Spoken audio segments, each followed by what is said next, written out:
What's up, family man? Welcome back to a new episode of Green Light for Love. You know, as always, I'm here with my beautiful wife. Dr. B. And Stop.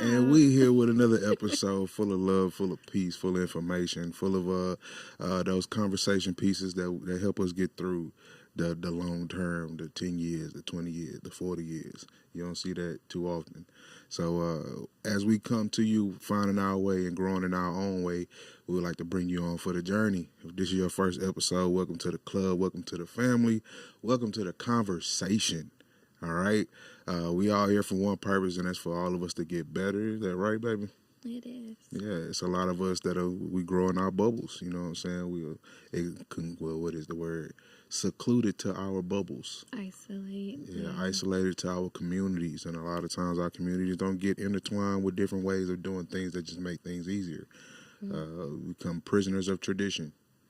Yep. So breaking down those borders and those things and helping people just communicate and become better people and better for who you're with and who you are. That's why we came up with these conversations for the Green Light for Love. You know what I'm saying? So, giggling and stuff, whatever. It's the whole spiel for me. Yeah? Yeah. Yeah, I know. It do it for you, don't it? Yep. That's why I'm here. Anything you want to add? No, we're going to go on our first topic. Okay, straight into the first topic. Go ahead, baby. What are we talking about? This is your topic, so you can bring it in. I mean, I thought, what you bring it up for? Because I can. Okay, all right. See what I'm saying? Really, all right. it's the perfect topic. That's why I'm wearing glasses today, because I need to stay calm. No. Topic number one. That's why I want you to kick it off. Project management with your partner / working together. Right. Yeah. See how I just directed you? Help. I'm not okay. You are okay. He's perfectly fine. So working with your spouse is a dream for a lot of people. A lot of people envision their life like building businesses and having different things in their family to pass down to their children and stuff like that with their spouse. A lot of people go on journeys to either save together, invest together, or even manage together, or just, have hobbies together, to help bring them together. And a lot of times that brings out sides and aspects of people that we don't like. Or we realize that we're just not good to be around each other in this energy. All right, you take this too serious, I'm going to leave. I'm finna go do what I don't take too serious. You know what I'm saying? Well, I mean, and working with people or working with your person is one thing. Yeah. But working on something that you're passionate about with somebody you're passionate about. Yeah. It's just like, all right, I got to tone it down. I got to remember that you are like my partner too, not just a co-worker, because who I am at work is not the same. Yeah. Yeah. Neither one of us are the same person at work. It's like the smile is there. We keep the smile there. We talk with a smile. That's a lot that comes with a lot of leadership and being in leadership roles. You gotta learn to talk with a smile. I worked in call centers before, here and there, a little tit-tat there, and they teach you talk with a smile. You know what I'm saying? Even if you hate the job or you hate the situation or whatever, talk with a smile. Like, and that works in our situations when we do, like, for this podcast. I definitely am not pulling my weight on this podcast. I'm not. You heard it here first. Yeah, I'm not. Behind the scenes, this is all my wife. My wife has set up the lights, the camera. She has set up the place we go do the cameras at. She set up everything. Where we go get our cars from, everything. She just show up and be you until you catch up to me. And it's like, yes, ma'am. So, and it take a lot of green light, red light play to get that, because in some modes, I'm headstrong on doing like a lot of other projects and like getting together on other things, and then she be like, but you ain't did nothing for the podcast. And he be like, yeah, okay, all right, I'm sorry. And it's like understanding how much it weighs for that person in the moment for them to bring it up again. It's like, okay, it's been said twice. All right, are you gonna call attention to it? Because even if for our people who are faith, in the Bible it said when God said something twice, He meant that shit. he meant that. That's one way to put it. Yeah, I mean that's the way I put it. You know what I'm saying? We are, like I said, that's my bubble. That's the way my bubble will talk to me about God and what He said. They're gonna cuss me out at the end of the sentence. That's true. I mean, and then you have to think about the dynamic too. You see them frustrated. You see your person stressed out, unorganized, procrastinated, and you got to be able to tolerate that. But also, you got to be able to take constructive criticism. Yeah. And take it away from, this is not your partner right now, but this is your coworker or this is your co-producer. So be able to hear, like, I prefer you do it this way and not get emotional about it. Yeah. And it comes when you say it like that, running back what you just said, when you working with a co-producer, I don't like, it's not that I don't like you. Yeah. I don't like you at work. Right. The person you are at work right now is lame as hell. Like lazy as hell. You ain't doing, you ain't pulling your weight. Every other person you are outside of this one, you cold in the motherfucker. Yeah. But under this hat, you suck, fam. You suck, and I love you enough to tell you that you suck, bro. And I need you to get it together. You're like, oh, this is what you were like at work. I understand why your employees hate you. Hey, on the other aspect of that it brings out things that people can't talk about. Like it's people who haven't learned to communicate professionally and then be able to adapt that to somebody you love. That conversation can make or break you for the next 6 months or the next 6 weeks, or even the relationship could be over based on the line that you cross in delegating your spouse. And a lot of people take the tone that you say and how you say it, and at the end of the day, some of them just don't want to do it. And if anything you say about it is gonna trigger that. I don't want to do it anyway. You this stupid stuff. This your stuff. So and sometimes I just don't want to work with you. Yeah. Like, and vice versa. Like, I like to separate our aspect of our lives because that's how we met. That's how we grew and developed. So carting me around to your work, to your comedy, to your specials, all that, it's not always fun for you. It's not always fun for me. Yeah. Because I have to be on as Big Baby's wife. Like, I just want to be hidden in the corner. I don't want y'all come up trying to smooch with me.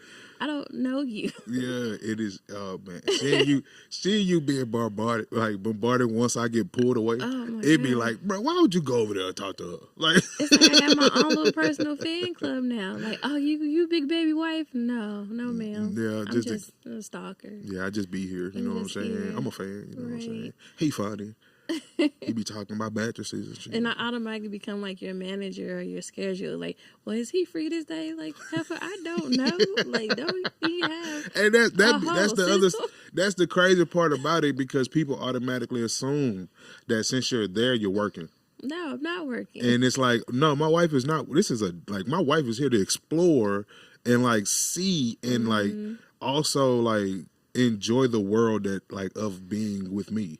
Like when I go to a room and they pay for me to come there and tear that bitch down, the way we're treated from when we get to the door, that's something I brought my wife to see. Like I want her to feel how watch how they do me when we get here. Watch when we touch down and I disappear from you, watch how they grab your hand and take you where you're supposed to be. Like, and that's a different aspect of life and the work that we've done. Well, the work I've done on the opposite side. Now, her end, when we go do stuff with her, like I can't wear them shoes all day. Yeah, I work in the political. Yeah, I can't do the padded leather shoes. I can't wear them all the time. And my face will say that. My face will say, brother, I don't know who the fuck you are. And you like, bro, you smell like you've been having that suit for a minute. And people have a lot of privilege in my career, my industry. So it's like they approach you. It's like, oh, you don't know who I am? I've been the congressman for blah, blah, blah. Like, well, I'm not in your district and I don't know what you do. Can you fix this pothole? But then in my head, I'm like, nigga, you don't know who I am? Right. I'm like, it's a bunch of people. It's a lot of y'all don't know who I am. It's okay. But like, for somebody to come ask me, do I know who they are? Who they are. Bro, who the fuck? Man, come on, bro. So it comes, mingling those worlds comes with a catered respect for who you love and what you like, what you know that their image is supposed to be, and are you willing to carry that when you're in the room in their world? Like when we're working on a project that I already like, we just brought up going to different occasions for our different careers. Like when you're taken into somebody else's world and you know how strict you are about yours. when you know how to the T, how it has to be, how serious you are, how your anxiety raises up, like in your own situations when you care, and then you put the spousal responsibility on top of that. Yeah. And it comes like I said, sometimes I just don't want to be in husband mode. It's going to throw me off. And it's just because like for my stuff, being the prim and polished and poised, not saying that you are, but it's like we can cut up and we're naturally, like, we actually like each other. So somebody can overhear our conversation in that room and be like, oh, you guys are immature. Like, this is ridiculous. Yeah. So I had to make sure, like, I have that fine line of, like, correcting you out of love. Like, hey, that's not the time. Or don't do that or hit your knee or be like, okay, it's time to be serious. Like, I have to put on my other cap, my other role, and, like, just watch me work for a moment. You just be an arm. Yeah, you be there. I roast everybody. Everybody getting the smoke. I don't give a fuck where we at. If I see some shit and be like, hey, fam, what the fuck wrong with buddy? You see this shit he got on? Like, what is this? His toupee is crooked. Like, he had that toupee in 69, okay? This man just double dipped in the salsa. He just double dipped in the salsa. Like, I don't care who you is or what bill you just signed. You don't get the double dip in like the table salsa. Oh, my goodness. That's just where I draw the line, fam. But overall, working together, it don't always feel like work, but we so far so good. So far so good. I could see, like, if I don't get my shit together, it's gonna be some fire lit under my ass. And that's me, like, self-aware, like, of me like examining, like, yeah, you put your work next to her work. It ain't. And we just have to learn to be okay with being that real about situations and understanding that, okay, bro, we've recognized it now. Okay, what are you gonna do? So, and that goes with every aspect of the relationship. Is the weight the same? I'm not doing that dumb shit y'all do with these hands, because it's like, 6-7. Yeah, that bullshit. Don't let Sebastian see you. So, are you pulling it? Do you care to pull? Do you even care, like, who has the most weight? Like, and that ties right into our second topic. I would say that's a perfect segue. Yeah, it segues right into our second topic. Like, is the idea of a 50-50 partnership a fairy tale? Or is 90-10 the actual reality of a long-term relationship? And it's times where it's 50-50. It's times where it's 60-90, and we praying for the other 10. Well, no, that's wrong. 60-20? 60-30? 60-30, yeah, 60-30. I'm a science nerd. See, no help. 60-30, and we praying for the other 10. Did I just say 60-90? I don't know what you're doing, but okay. Anyway, so I agree that 50-50 is not a daily thing. It just depends on who can do the heavy lifting in that moment per day. And I think if you just go in with the idea of that it should be 50-50, a certain number ratio, then becomes transactional resentment. So it's pretty much like, you do this so I can get this done, or you do this and I get this in return. It's not really just genuine love and authentic that I want to do this for you, or I know I'm good at this. Like, I'm good at budgeting and you good at repairs or all that. And I don't know where that came from, because in what other relationships in people's lives is it 50-50? Like, you're not going to ever be 50-50 with your kids. You're not 50-50 with your mom. Like, you're not 50-50 at work. There's always going to be someone that's going to slack off somewhere. And not necessarily in, like, a negative way, but it's just like everybody has their capabilities and their strengths. So why apply that pressure to your relationship all the time? Yeah, and it comes with, like, do I feel valued here?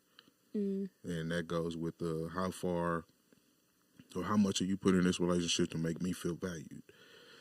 If I feel like I'm doing everything to make you feel valued without saying anything, like, that's just my energy is making you feel value, and then I'm looking for it in return without saying it. That's another form of where people feel like, well, I'm giving 100% of this part of the, like, and the other person, like, that's not even my love language. I'm not even reading what you're doing.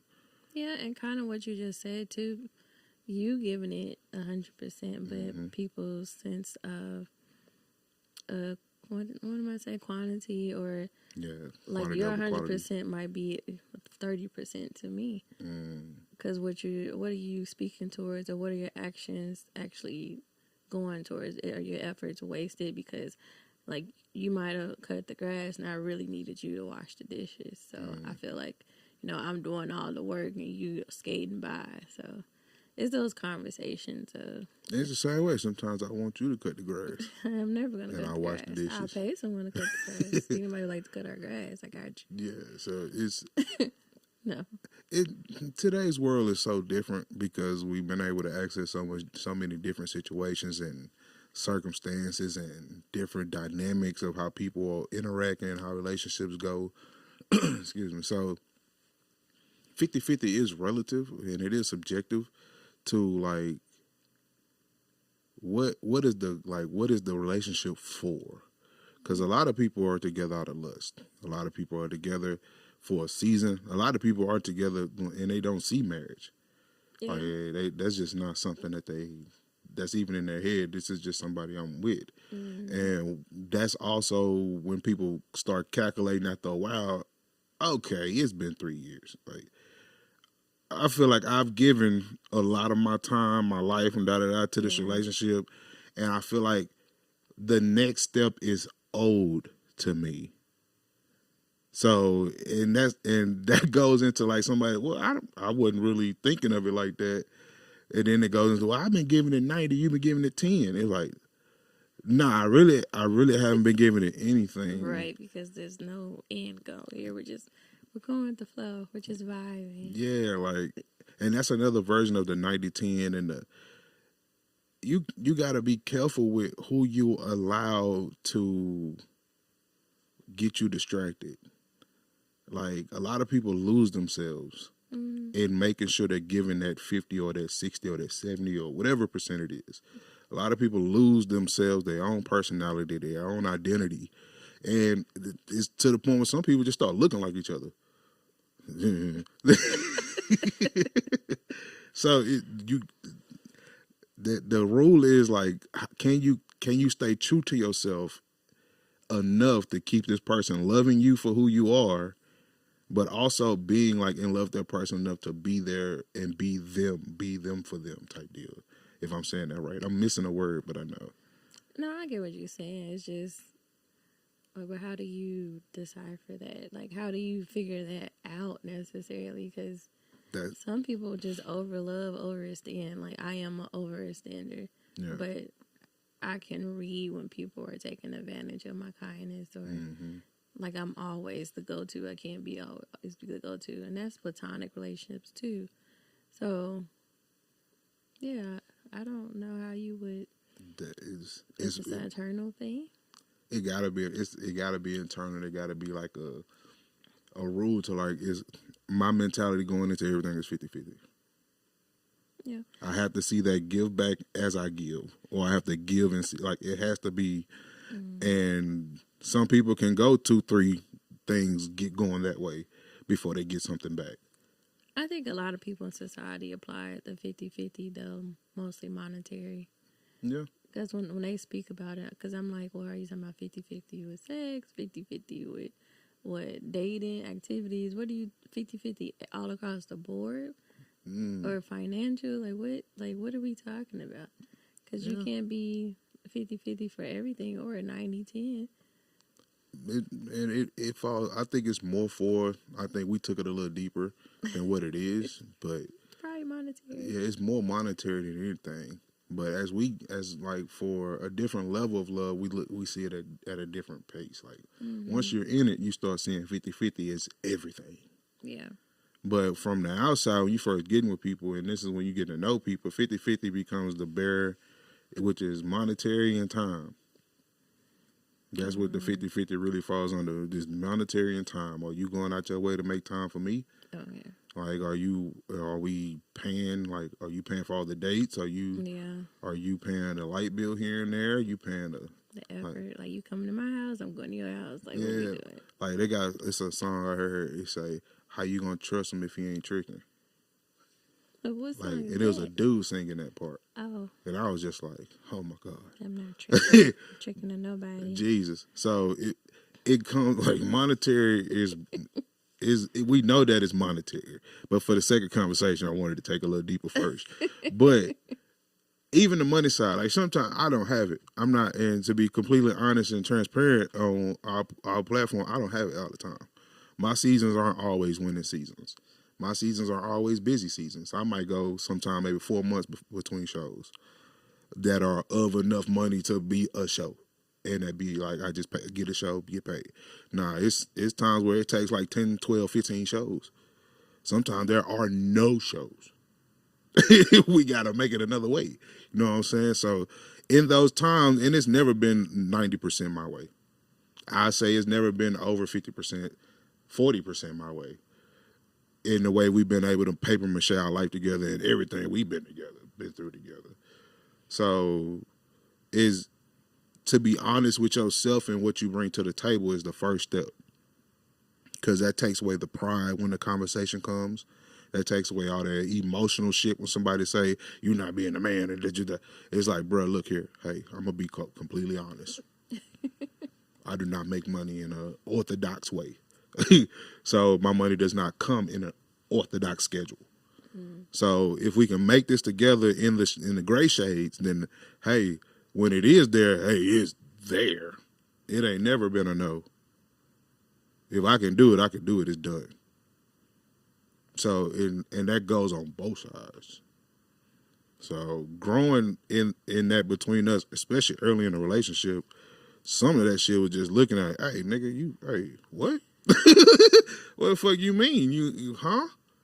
what you finna do? Like what we finna? What? Hold on, let's talk. we gotta run this Bobby one more time. And it took some faith, and some trust. And then it was like, oh, this what it looked like. Yeah, that's what it looked like. Okay. Yeah. Nothing to add. I ain't got nothing to add to that. I mean, because I never really believed in the ratio thing. I just sit back and listen to people talk to it. Because I don't go in with that expectation. And I'm also a very independent person, and I'm an only child, so it's just like, I figure it out. Yeah. Like, if I got to build it, I'm going to build it, but I figure it out. Yeah, it might take I probably got to go a couple of days without it. As long as I got YouTube, Google. I'm going to disappear for a minute. Like, you ain't going to see me for about 2 weeks, 3 weeks. But I'm going to be all right, though. You know what I'm saying? Like, it ain't going to be no... The first day I'm gonna feel like that, but after that, I'm like, all right, bro, get up, let's go do this. Yeah, and then in the help, I was a loner too, so it's like people are like, oh, you can go out to dinner by yourself. Yes, I prefer that. I don't even want to talk to the waitress. I just want to eat my food. Like, ma'am, I am okay. I promise. Like, ma'am, please stop checking on the table. Just leave the picture there. I fill my own water. You can see my drink from over there, right. Bitch. You know I need a refill. Like, this kiosk thing where I gotta just leave the little toast thing too. I'll tap my own card. I'll let you know. I play tic-tac-toe on the way out the door, bitch. Let's leave me alone. Whatever you got. Yeah, understood. Yeah. You want to take us into our third topic? Yes, we can. Actually, what was it? Oh, about closure. Is closure overrated? Hell yeah. You would like to expand on that? Yeah, like, hell yeah. I believe closure is overrated because it's like, all right, bro, if you're in a situation where if it could have been some magic to go back or it could have been something left there, the situation was so dramatic to where you question it. You don't even know. The communication is cut off. Mm-hmm. Y'all are not talking. It's to a point where you don't even know how that person feel for real. So I feel like if you need closure, it's more of like an opportunity to reopen than an opportunity for closure. Yeah. I need to go make sure I don't have an opportunity to reopen. Because if I do, I'm going to take it. Even if the situation is stupid. Like, I know, like, this person has been doing this for years to me, been treating me like this for years. Mm-hmm. Then they beat me up and leave. And I just need to talk to him one more last time because I don't know. Like, we've been through a lot. And we just can't throw away these last 3 years. I mean, yeah, because the final conversation is never final. It's just a continuous loop. Yeah. And usually it's an ego thing. I just think closure is like a control tactic because it's pretty much you want to get in front of this person and continue to plead your case of how you were just this perfect person in this relationship, and you want them to admit that they were the problem, and then you are able to go on and heal. But why do you need permission from them to heal? Just do it. Like, you really want for someone that sat and confused you for months, for years, for moments, to further confuse you.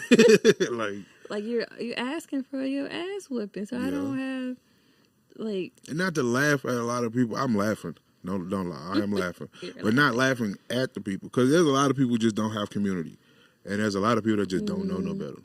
And it's like they cling on to a lot of emotional things because that's what keeps them, like, makes them feel alive. Yeah. Like, it's the only thing that, like, really gives their brain a chemical reaction that they feel right about. And it ties back into my favorite saying: no matter how good you feel about that decision, sometimes those decisions just bad. Okay, how far you stepped out on faith?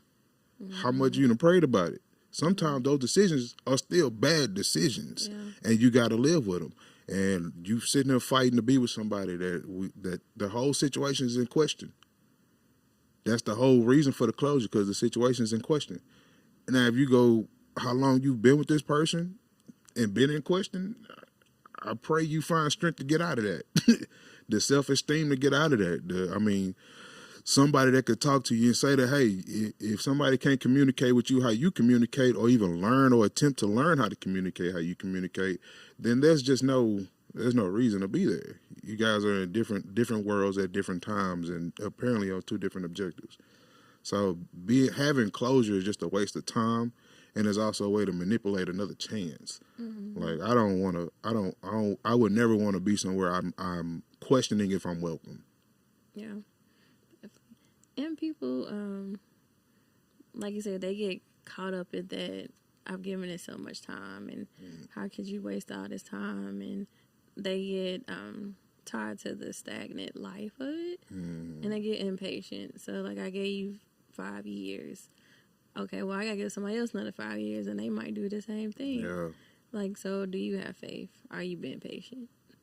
Or Isaiah 36, 30:16, wait on the Lord? Like, yeah. And sometimes rejection is protection. Yes. So let that person walk away. Yes, that's the thing. It's like, okay. I promise you. Life is going to be about turning pages. Yeah. Like closing. Sometimes you can read a book, and like in some of them pages, you didn't read all the words on that page. You didn't. You didn't read the fine print. Yeah, you didn't go back through. You didn't read the little passage under the chapter. Right before, like, they give you a little hint of the chapter that's coming. You didn't read that little paragraph. Like, so it's a lot of stuff where we take self-worth and put it on somebody else. Yeah. And you be like, please tell me I'm worth you coming back and fighting for this.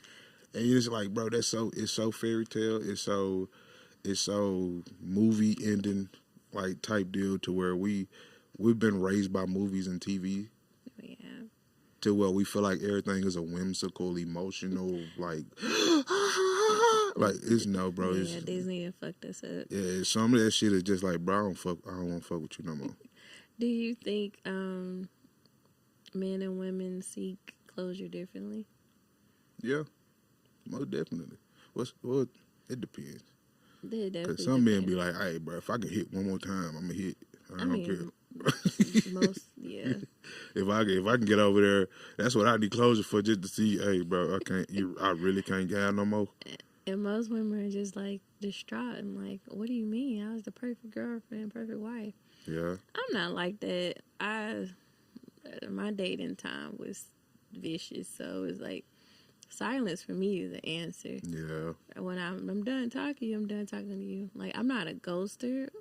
It's more so like, I'm letting you know in little segments that, hey, I don't like that, or this doesn't mesh with the type of lifestyle.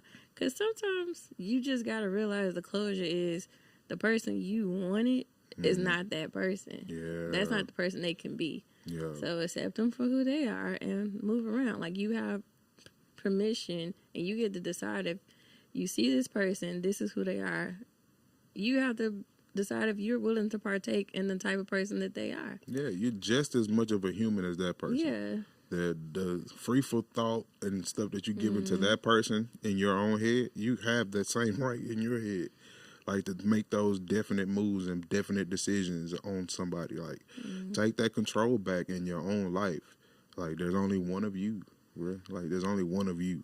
Yeah. So there's plenty of like people, but there's no you. So there's no you. Go where you want it. Go where you're praised. Go where you're loved, lusted, held, hugged, whatever you like. And people go through the extremes too. I had a person try to return body wash and a white body towel after like 4 months or so of not talking. And it was like the level, we were dating, but it was like I had the key to his house. And he was like, "Oh, can I have my key back?" Like, sir, when we stopped talking, I threw that in the trash. That shit gone. But then here's the kicker. Sir, you're a locksmith. That is your career. If you don't change the motherfucking locks and stop texting me 4 months later about a key and body wash. Buddy said, I ain't finna go into overtime to change my own locks. And then he had nerve to tell me, ain't nobody use your body wash. Okay, I don't. Why? I don't want it. hey. Out of everybody that's been here, I made sure nobody touch your body wash. You want your towel and your body wash? No, sir. Bro, throw it away. You wild. I've never returned anything. I ain't give a fuck. Like if it was over or I was done, and I'm walking through and I see some of your shit in my house, hey, you ain't gonna ever see that shit again, my mama. Don't leave no lashes at my house.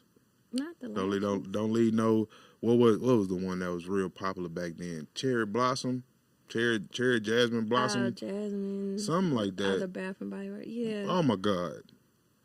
Japanese something. It was Japanese cherry Four blossom. bottles. You got a bad experience. Nah, you gotta go, bro.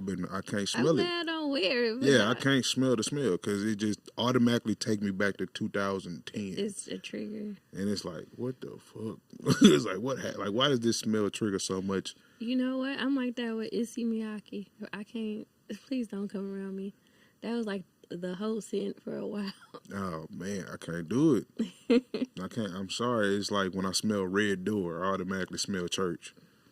White diamonds. Yeah, white diamonds. I smell First Sunday Fellowship. Hey, not too much. Every time I smell white diamonds, I Sister Green back down them that fish. Getting them church plates together. You're a mess. I am. Not the fish. Yeah, fish fries go hard on First Sunday Fellowship. And I'm hungry. Yeah. We got one more topic. I know. What is it? Yeah, I did the first two. You doing the last two. I gotta do. Now I gotta 50, find 50. a topic. 50-50. This is your topic. All these was my topics. No, that wasn't. What was the question? There we go. All right. So why was marriage still a goal for us? Even though the current state of today and the next generations is not. So when we started dating in our unconventional way, why do you think it was so easy for us to Why do I keep saying ers? That's you. This is the second episode I've said ers. That's that up there shit. That's that Midwest. Ers. Why do you think it was so easy for us to transition to date intentionally and date towards marriage? I think it was just our mental motive, just from the jump. I've always been like a father figure, a husband figure, like the main person of the family type deal. So I've always wanted to have a legacy of family.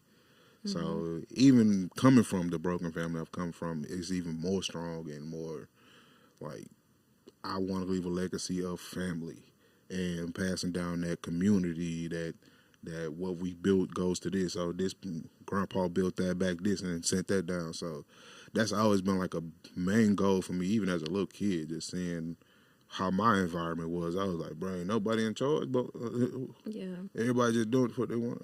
All right. So going from a mindset of dating back to being a husband, it was kind of like when you love somebody or you see a lot of traits that you want in somebody, they reactivate something in you. Yeah. Whether it reactivates the hunger to be somebody better or the attributes you already have come out. So my goal is to always have a wife. My goal is to always have was to always have like a family compound type, family reunions, all that type of stuff. So that's where I've always been. It's where I want to go. And I feel like you can achieve that without marriage, but if you can achieve it a lot faster and a little bit more stable in marriage. Yeah. I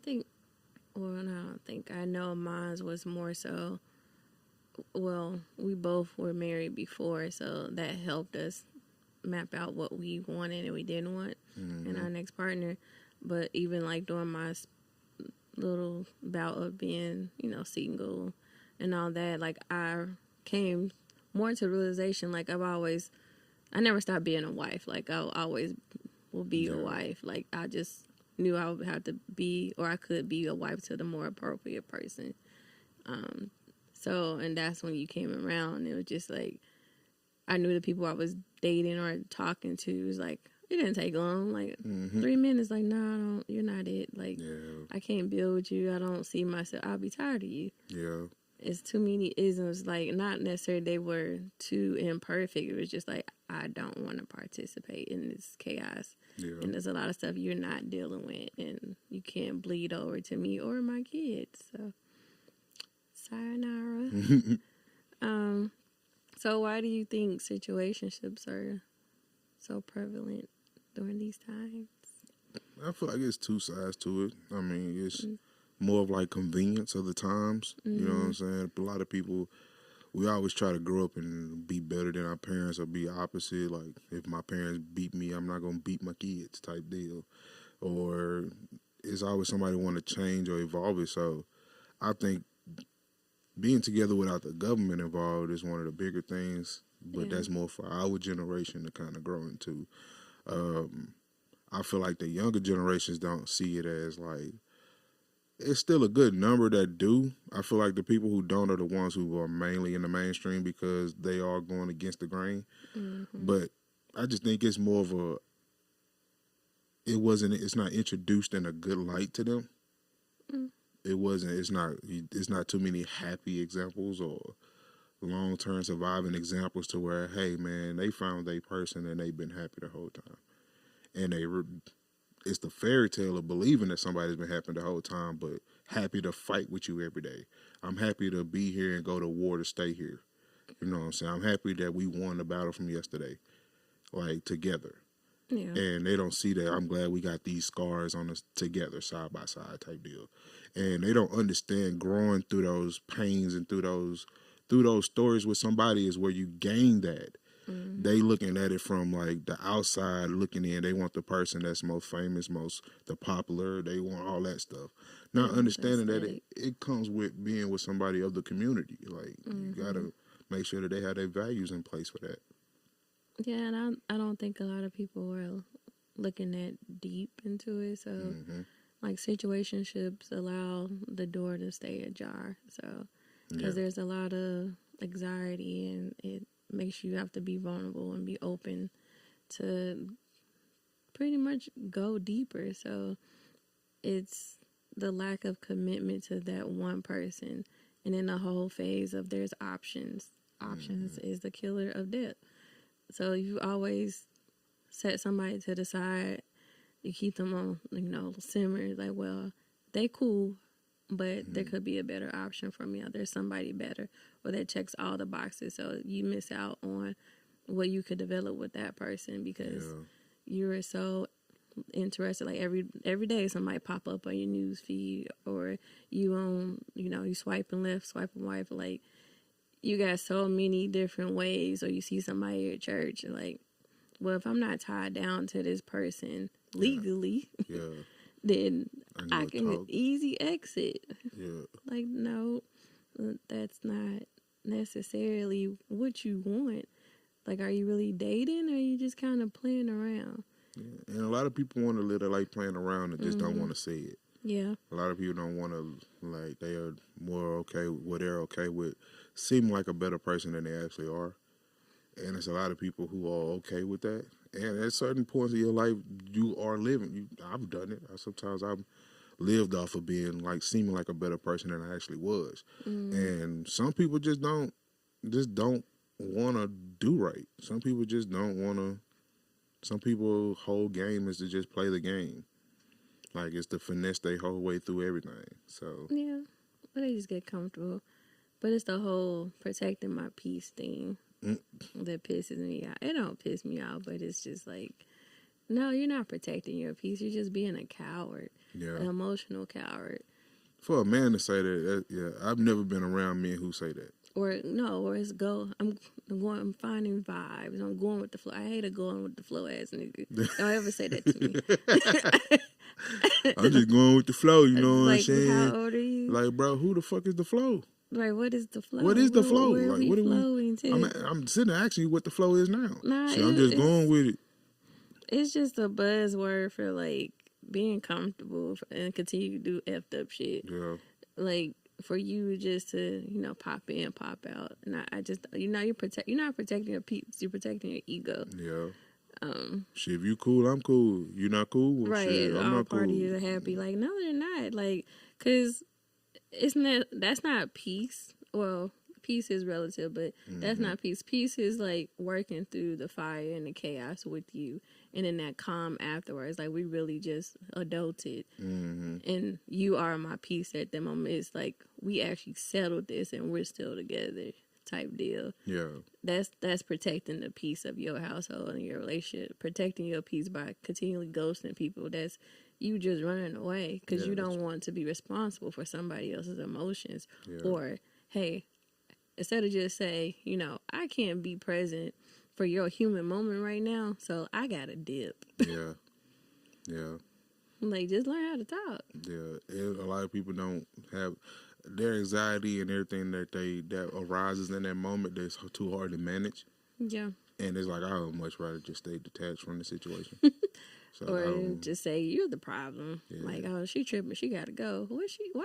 I can't like know you past this. Yeah. Like, I don't want to get to know you deeper than what I see right here. Because I would have to pay attention, and it's too much that comes with paying attention to something more than this. So I would much rather just be like, hey, shit, you cool? All right, we cool then. You not cool? All right, call tomorrow then. Like, that's much easier to do, to run from the responsibility of somebody else's like emotions when you've awakened that in somebody. So I've been guilty of the love bomb and shit, and then somebody said it to me. I'm like, what the fuck you mean? What the fuck is that? Like, what? I'm like, what is love bomb? You love bomb me? Now you breadcrumbing. What? My gosh. I have no clue what the fuck you talking about, man. But I'm busy. Like, I gotta go. That's my other thing too. So a lot of people don't know, but like, I've been in therapy since I was 16. Once I took inventory of my environment and the people who were raising me, realized, hey, y'all need help. So since y'all don't get help, I'm going to go off on my own and get equipped with the tools I need to make sure I become a decent human being. And that's no slight to my family, anything. They know this. And so we're also building a generation where people are weaponizing psychological terms. And it's like, for me, I am cringing because y'all motherfuckers went to 2 therapy sessions. Now you know narcissism, love bombing, peace, boundaries. No, you just teaching the generation to be selfish about it. Yeah. Like, a boundary is not supposed to put your partner on the outs. It's supposed to create a wall, not stonewall your partner, but wall in for you guys to grow. Yeah. Peace is literally calmness, not just non-existent of chaos and narcissism. Like, all these other terms. It's just like how your person threw, now you breadcrumbing. Do you really know what breadcrumbing means? Yeah. Like, you just want that to work in your favor. Like, come on now. Like, getting a label for these feelings was probably like the worst thing to happen. Yeah. Like getting an actual word and a phrase for these feelings, Yeah. a lot of is giving a lot of what I want to say ammo to people who normally wouldn't be able to win an argument based Yep. on the information they're saying. Yep. Because you have this word that we like know what it is now, it's like, okay, I understand. Because now I have to I have to take the whole picture of what that word or phrase means and fit it into the conversation and be like, damn, I didn't know you meant all that. And you don't. No. You just like halfway, like a toe under the umbrella of what that word is, and you taking the full fucking like safety of it, and then want to walk away from the conversation. And it's like that's not how that's supposed to go. Like I miss where people didn't know what it was, and they just kept like yelling at each other. And they figure this shit out. Like, you're doing something to me, but I don't know what it is, like, but you're doing it. And then explain to me from start to finish. And then in the middle of the argument, be like, tell me a time I did that. And then you be like, the fuck? I don't remember when you did it, but you did it. You made me feel like that. It's simplifying the argument because now everybody has all these buzzwords and the big words and just like narcissism. Now, you're talking to a person who actually... I'm not going to put out their business, but actually had a direct experience growing up with a person that's clinically diagnosed with narcissistic tendencies. Nobody is ever truly flatline diagnosed as a narcissist. They have to have the tendencies. They have to have the traits. Yeah. It's levels to the disorder. So when I hear people say, oh, yeah, I had to leave him because he's a narcissist. No, because he would never be able to engage with you at some point to create a bond because they can't see past themselves. Yeah. Like, I know the depths of narcissism because I had to deal with it. Yeah. But it just be like... It's so much about me. Just be quiet. Like, they don't know not what they do. So, they don't know no better. They don't know no better. And sometimes, shit, I sound like that. Like, yeah. But we give each other grace, but it's in certain points we got to know when to shut the fuck up. That's true. Just shut the fuck up. If you don't know what you're talking about in the situation, your emotions, you feel your emotions getting the best of you, and you know you about to reach, it's okay just to shut the fuck up. Yeah. And take a deep breath and be like, you know what? You halfway right. And then take your half win and walk away, nigga. Halfway right. Take your half win and walk away. When you walk away, what they gonna do? You follow you? Now they wrong. Now they look desperate. You know what I'm saying? Don't it work? When I walk away, shit, nah. I don't do that shit. Do you walk away? But nah, it's having the people who understand those words and what they mean more than like the fact that they actually have these tendencies embedded into who they are as a person, and they don't see nothing wrong with it because it's just who they are and it's a part of their everyday. And when you're watching the person like black out shit in their mind to make the argument like make sense, you be like, bro, you just not gonna bring up the time that you did this? Oh, well, that was different. It's very one-sided. Okay, so nah, we can't. Nah, we ain't with none of that. So, but to wrap up that topic, because we can divvied off very far on our whole little tangent. For me, definitely, marriage was the goal when we met because I actually reached a point in my life where I stopped, like, how do I put it? I stopped seeking to be chosen. Like, I've never been a pick-me, but it's like, I don't care to be chosen. And then I was just chosen. It was just like, people go out seeking for so much. And I decided, like, I'm not looking anymore. Yeah. And, like, we both had a conversation. Like, I was about to delete the app. I'm like, I wasn't really taking dates. It was just like, I'm focused on whatever else I was going to be focused. And I think that's just so liberating. Like, when people actually take the time to, like, I'm good. Yeah. Like, the choice, like, I'm not going to be, you know, a prisoner of just wanting to have somebody. Right. Like, I'm okay because this moment is very necessary. Having that peace and that time alone to figure out and learn how to love yourself. Mm-hmm. Learning how to, like, be solo and be in your own joy. that shit is like a different level of person to bring into a relationship. Yeah. It's you're a stronger mindset because you're not totally dependent on this person to be your entertainment, to be your lover, to be your brother, to be your husband, your father, all these other hats. When you've learned to like develop some of these things in yourself, you relieve the burden of the other person coming in to love you just to love you, not as a job. Like, hey, I gotta love them because they didn't have this growing up and they're learning through this here, da da da. And it's not something that you talked about. It's something I've had to literally watch us fail at, and we're like, well, I have to love her this way because this happened when she was 9, and this, and it like it go like that. Yeah. So, man, building that cater love and that cater respect for somebody, and going through that fire for that person, and going through those wars, and learning like, okay, this person is gonna go through the mud with me. Like we was stuck in a hurricane together. We both. I know. I was thinking about that the other day. Stuck in a hurricane. Like early in the relationship, we sitting in the middle of a flooded street. Just like chilling. Just chilling while the hurricane just whoosh. Watching this dumb lady it was like, drive through with her Mercedes. Like, ma'am, you're not gonna make it. Not getting through that. Wait, and this one got dropped off at work. Like, ma'am, at the Sam's Club, where you going? Yeah, like, but she was dedicated. Hey, the dude gave her a ride, walked us at work. It was crazy. But understanding that there's like, okay, bro, giving somebody a sense of, hey, I'm here. Hey, shit, hey. And a lot of people have problems just being here. Yeah. Being present. So. Yeah. I think that's what the next generation has, is just being present. That's the problem. That's going to be really hard when everything's kind of molded to be temporary. Yeah, temporary and to be a for show. Yeah. Like, just be present, young folks. Start learning to be in the moment. Learn to be who you are. Learn to, like, figure out who you're not. It's okay to be different. It's okay to be the only one like you. It's okay, bro. It's time for it. Like this, back when we was growing up, it wasn't no time to be you. Like, you had to be a little bit of that person in order for them to pay attention to you, so you can be you.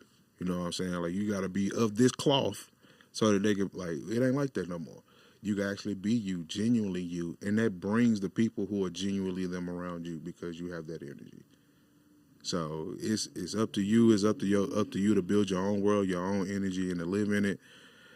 We just want to love you on the way, man. We just want to help you get there, man. Peace, love, and hair grease. Not hair grease. Yeah. Oh wow. I used to say that. Yeah. That's creepy. Fresh hair, fresh shave. Peace, hair, peace, love, and hair grease. That's how you ending this? Yeah. Peace, love, and hair grease. This has been another episode of Green Light for Love. This has been Big Baby Green and my wife, Dr. B. Yeah, and again, we signing out, family. We love y'all. Be easy. Be safe. And we out.